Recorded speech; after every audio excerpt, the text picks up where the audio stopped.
Hello everyone, a very welcome to all on the text book super coaching. आप सभी लोगों का बहुत बहुत स्वागत है। और अगर पहली बार आए हैं तो चैनल को सब्सक्राइब कीजिएगा। ओके, और टेक्स्ट बुक सुपर कोचिंग के ऐप को डाउनलोड जरूर कर लीजिएगा। आज मेरी मुलाकात और आपसे बात सबसे इंपॉर्टेंट है, कारण क्योंकि आज मेरी आपसे बात होने वाली है यूजीसी नेट जून 2025 का एग्जाम होने वाला है। आखिरी दिनों में कैसे करें तैयारी। हाँ जी, ये एक सबसे बड़ी समस्या हमारे पास में सभी स्टूडेंट्स के साथ में है कि सर अब समय बहुत कम बचा हुआ है। लगभग अगर डेट शीट की बात की जाए तो डेट शीट जो हमारे पास में आई है, specially date sheet exclusively subject के हिसाब से तो नहीं आई है, लेकिन एग्जामिनेशन के नोटिफिकेशन के साथ में हमारे पास में समय निर्धारित कर दिया गया है। मतलब अगर मैं कहूं सो बेसिकली हमारे पास में 21 okay June is the date, यानी कि हमारे पास में 21 जून की डेट दी गई है कि एग्जामिनेशन 21 जून से लेकर के 30 जून के बीच में होने वाला है। और अब अगर देखें तो अब इस तरीके से हमारे पास में समय तो बहुत कम बचा हुआ है। सबसे खास बात, आखिर हमारी तैयारी अब किस तरीके से हो ताकि इस आखिरी समय का पूरा सदुपयोग हम कर सकें। इसके लिए मैं कुछ इंपॉर्टेंट टिप्स और एक्चुअली कुछ स्ट्रेटजी यहां पर बताना चाहूंगा। तो सबसे पहली बात तो यह है कि इतने आखिरी समय में हमारे पास में, क्योंकि समय बहुत कम बचा हुआ है, सबसे पहला ध्यान हमें संतुलित रूप से यानी कि बैलेंस्ड पेपर 1 पेपर 2 दोनों पर देना होगा। ध्यान रखिएगा, क्योंकि एक्चुअली आपके जब हम बात करते हैं फाइनल अंतिम रूप से जो हमारे पास में एग्जामिनेशन का मेरिट बनता है, एग्जामिनेशन का फाइनल मेरिट लिस्ट आपके पेपर 1 पेपर 2 दोनों के मार्क्स को मिलाकर के बनता है। तो ऐसे में एक्चुअली दोनों पेपर्स को आपको बैलेंस करना यानी कि संतुलित करना और दोनों की तैयारी पर ध्यान देना आवश्यक रहेगा। अच्छा, इसमें दूसरी बात हमारे पास में आती है कि सबसे खास आप लोग सब जानते हैं आपका सब्जेक्ट का पेपर, आप अपने पेपर 1 को भी जानते हैं। ओके, क्योंकि अब इस स्थिति में तो आप पहुंच चुके हैं। तो ऐसी अवस्था में सबसे इंपॉर्टेंट है कि आपको इस बात का यहां पर ज्ञान होना चाहिए कि पूरे के पूरे कंटेंट और सिलेबस को, यानी कि जो भी हमारे पास में पाठ्यक्रम है, पूरे कंटेंट सिलेबस को आप इसके 2 पार्ट में इसको डिवाइड करके देखने का प्रयास करो। सबसे पहला part that is actually concept based. Okay, पहला पार्ट कौन सा होगा? कॉन्सेप्ट बेस्ड, मतलब अवधारणाओं पर आधारित।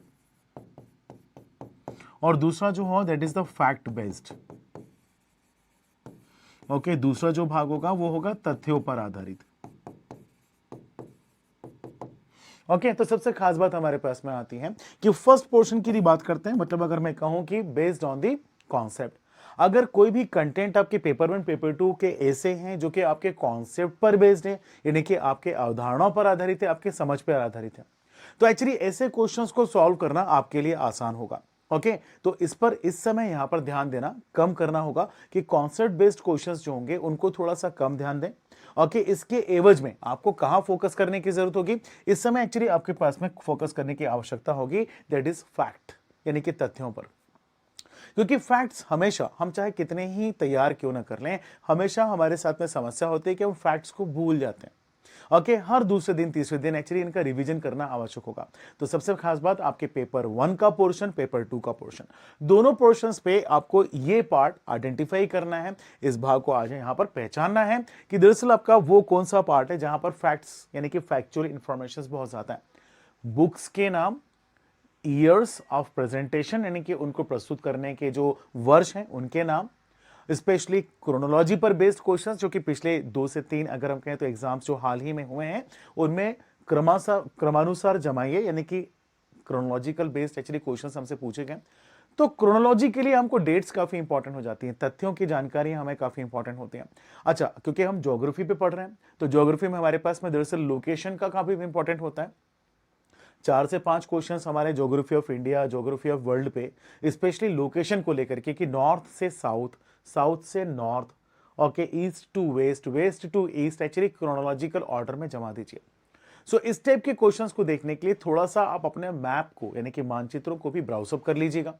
ओके, डेटा को जो भी आप तैयार कर रहे हो उनको क्रम के अनुसार तो यहां पर बांट लीजिएगा। यहां काफी इंपॉर्टेंट होगा। तो अब सबसे ज्यादा जो आपको ध्यान देना है वो फैक्ट्स पे ध्यान देना है, ठीक है, ताकि आप इनको भूले ना। ओके, इनको भूलना नहीं है अपने को, तो इस बात पे ध्यान दीजिएगा। रिवीजन जितना ज्यादा आपका फैक्चुअल क्वेश्चंस का होगा उतना ज्यादा बेहतर होगा।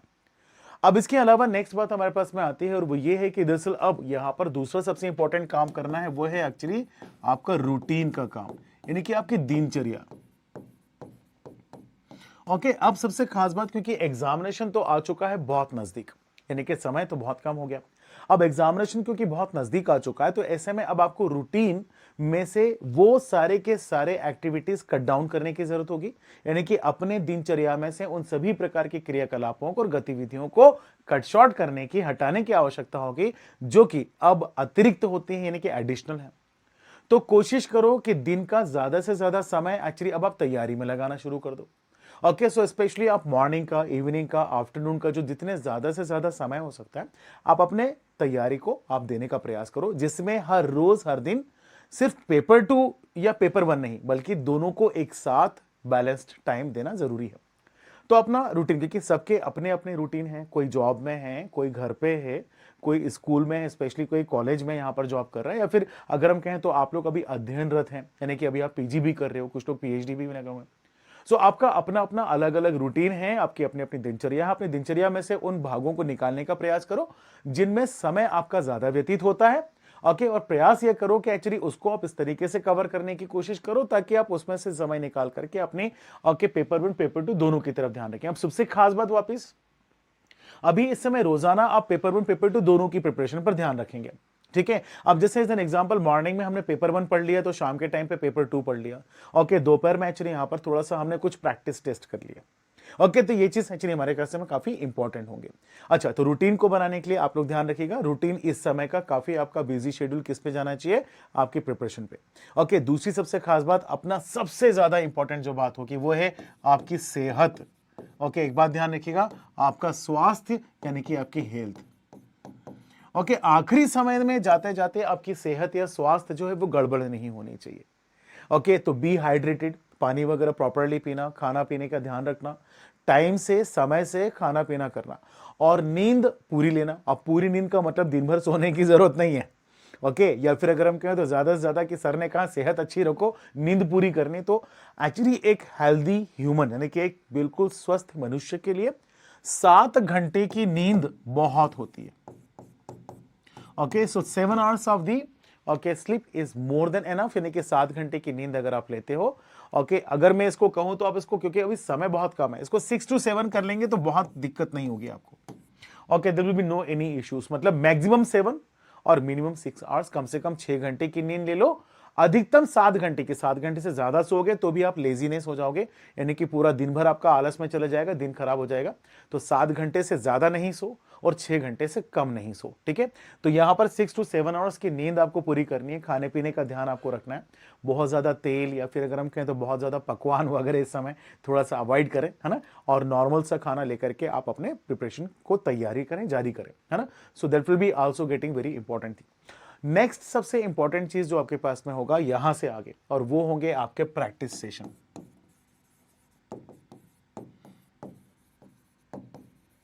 तो आप लोग प्रैक्टिस सेशन पे ध्यान दें, बहुत ज्यादा इंपॉर्टेंट प्रैक्टिस सेशन है या फिर आपके जो टेस्ट सीरीज होती हैं।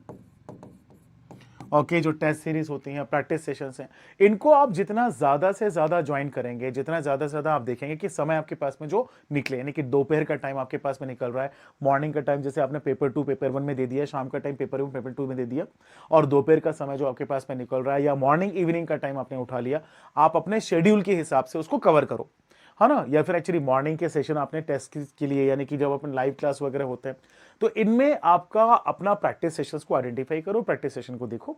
ओके, और एक सबसे बड़ा जो बेनिफिट आपके पास में प्रैक्टिस सेशंस और टेस्ट सीरीज पे से आता है वो ये होता है कि हमको जब हम स्टडी कर रहे हैं, जब हम अध्ययन कर रहे हैं, तो अध्ययन करते समय वो पोर्शन सबसे ज्यादा इंपॉर्टेंट होते हैं। इस समय हमें उन पोर्शंस को आइडेंटिफाई करना है, पहचानना है जो अभी तक हमने नहीं पढ़े हुए। ओके, और उनको आइडेंटिफाई करके तैयार करना है। तो बेसिकली क्या हो जाता है कि बेसिकली कई बार हमारे पास में स्थिति बनती है कि हम अपने लेवल पर जब तैयारी कर रहे होते हैं, अपने लेवल पर जब एक्चुअली इन सारे पोर्शंस को रिवीजन कर रहे होते हैं, चाहे अनचाहे आपके वो पोर्शंस छूट जाते हैं। तो आपको क्या करना है, सबसे खास बात है टेस्ट सीरीज अगर आप लेते हो, यानी कि प्रैक्टिस सेशंस वगैरह के साथ में जाते हो, तो जो अलग अलग टॉपिक पर जो हमारे पास में क्वेश्चंस जब हम सॉल्व करना शुरू करते हैं ना, तो वहां हमारा बेनिफिट ये मिलता है कि उन पर्टिकुलर टॉपिक्स पे से ना आपको ज्यादा से ज्यादा, आप ध्यान रखिएगा, आपको ज्यादा से ज्यादा एक्चुअली उन टॉपिक्स को भी आप कवर कर पाते हो जिस पर कभी आपका ध्यान नहीं गया, और अचानक जब आपके ध्यान में आता है तो उसको आप ध्यान रखो और उसको प्रिपेयर करो, अपने लेवल पर उसको तैयार कर लो। मैं हमेशा जब भी आप लोगों को टेस्ट सीरीज या प्रैक्टिस सेशंस कभी लाइव प्रैक्टिस अब जब करवाता हूं, तो हमेशा आप लोगों से कहता हूं, सही किया तो जीत गए, नहीं किया तो सीख गए।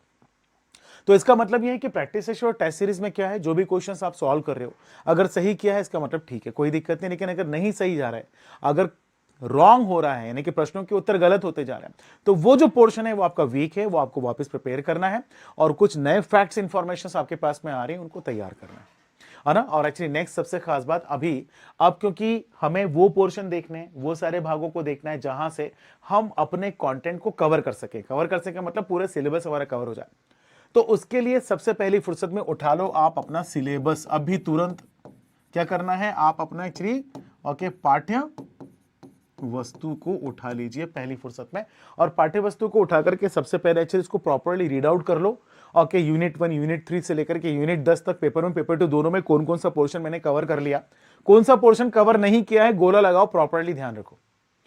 और उस पर्टिकुलर पोर्शन को आइडेंटिफाई करने की कोशिश करो। अभी आपके पास में कॉन्सेप्ट समझने का समय नहीं है, फिर मैं कहना चाहूंगा, तो क्या करना है आपको, कॉन्सेप्ट नहीं समझना बल्कि कहां से करना है, एक्चुअली सबसे पहले फैक्ट्स को तैयार कर लो। तो उसके ऊपर से फैक्ट्स तैयार कर लो ताकि आपके पास में चीजें सही तरीके से आगे बढ़ जाएं। एक सबसे इंपॉर्टेंट बात आती है हमारे पास में कि सर शुरुआत कहां से करें, तो मैं आपको साफ साफ बता देना चाहता हूं कि आप अपनी शुरुआत करें पूरे पेपर 1 पेपर 2 दोनों के सिलेबस में से, जहां से आप शुरुआत करना चाहते हैं वहां से आप शुरुआत करो। सबसे इंपॉर्टेंट इजी टॉपिक्स, कहां से शुरू करेंगे, इजी टॉपिक से, टफ से शुरू मत करो। टफ से शुरू करोगे आपका समय बर्बाद हो जाएगा, और एक्चुअली आप उसमें समय ज्यादा दे दोगे, आपका मनोबल गिरेगा। बेहतर क्या है, आप सबसे इजी सरल से शुरू करो। ज्यादा से ज्यादा जल्दी जल्दी आपका क्वेश्चन जो है कवर होता चला जाएगा। टफेस्ट यूनिट्स, टफेस्ट टॉपिक सबसे आखिरी में बचेंगे। ना पढ़ पाए कोई चिंता वाली बात नहीं, सिलेबस आपका कवर हो चुका है, आप एग्जाम के लिए तैयार हैं। बहुत बढ़िया, बहुत शानदार। चलिए भाई, तो यहां पर इन इंपॉर्टेंट टिप्स और टिप्स के साथ में मुझे लगता है कि शायद मैंने आप लोगों को काफी अच्छे तरीके से समझा दिया है। ध्यान रखिएगा, छोटी छोटी बातें हैं लेकिन काफी इंपॉर्टेंट है। अच्छा, यूजीसी नेट और सेट जेआरएफ के फाउंडेशन कोर्स के बैच 1 के लिए दिसंबर 2025 के लिए आप आज एनरोल कर सकते हैं। तो तैयार कीजिएगा, शुरू कीजिएगा, अपने मित्रों के साथ में इस बात की यहां पर जानकारी आप शेयर भी कर दीजिएगा। और इसके अलावा असिस्टेंट प्रोफेसर लेक्चरशिप की क्लासेस भी अपने पास में अवेलेबल हैं, तो आप इनको भी ज्वाइन कर सकते हैं, है ना। तो ये कोर्सेस एक्चुअली हमारे पास में, एक बात को ध्यान रखिएगा, आप किसी भी कोर्स को ज्वाइन करते हैं तो किसी भी कोर्स को आप मेरे नाम का कूपन कोड यानी कि आशीष का यूज करके आप ज्वाइन कर लीजिएगा। तो आपको कभी भी यहां पर किसी ऑफर के, किसी सेल की यहां पर वेट करने, इंतजार, प्रतीक्षा करने की आवश्यकता नहीं है। आपको हमेशा एक एक्स्ट्रा डिस्काउंट यहां पर अवेलेबल होगा। और आप हमारे टेलीग्राम ग्रुप में भी ज्वाइन कर लीजिएगा। टेलीग्राम ग्रुप में ज्वाइन करने के लिए आप हमारे साथ में जुड़ सकते हैं, स्पेशली इस क्यूआर कोड को स्कैन करके। और मैं अभी आप लोगों के लिए हर शनिवार को, हर रविवार को मैराथन सेशन लेके आ रहा हूं। हर मैराथन में एक्चुअली मैं आपके पास में लेकर के आता हूं लगभग 100 क्वेश्चंस, यानी कि 100 प्रश्नों का क्वेश्चंस होते हैं। ये हम यहां पर सैटरडे को दिन, यानी कि शनिवार के दिन, शनिवार के दिन हम आपको देते हैं इवनिंग 6 o'clock, शाम को 6 बजे। और एक्चुअली संडे के दिन, यानी कि रविवार के दिन मेरी आपसे मुलाकात होती है। That is on every specially 4 PM, यानी कि शाम को 4 बजे। ठीक है, तो आप लोग ये जैसे प्रैक्टिस सेशंस की बात की तो इनको भी मत छोड़िएगा। थैंक यू सो मच, बहुत बहुत धन्यवाद आप लोगों का। मेरी रेगुलर क्लासेस जो यूट्यूब पर या ऐप पर होती है तो वो मैं आपको देता हूं मॉर्निंग 7 o'clock, सुबह 7 बजे की क्लास, इवनिंग 9:30, शाम को 9:30 बजे की क्लास, इनको भी बिल्कुल मत छोड़ लीजिएगा। तो प्लीज सारी के सारी क्लासेस को प्रॉपरली ज्वाइन करते रहिए। Thank you so much for watching this session को लाइक कीजिएगा, सब्सक्राइब कीजिएगा, मित्रों के साथ में शेयर कर दीजिएगा और नीचे कमेंट बॉक्स में कमेंट करके जरूर बताइएगा कि how much useful this particular session for you. Thank you so much, नमस्कार।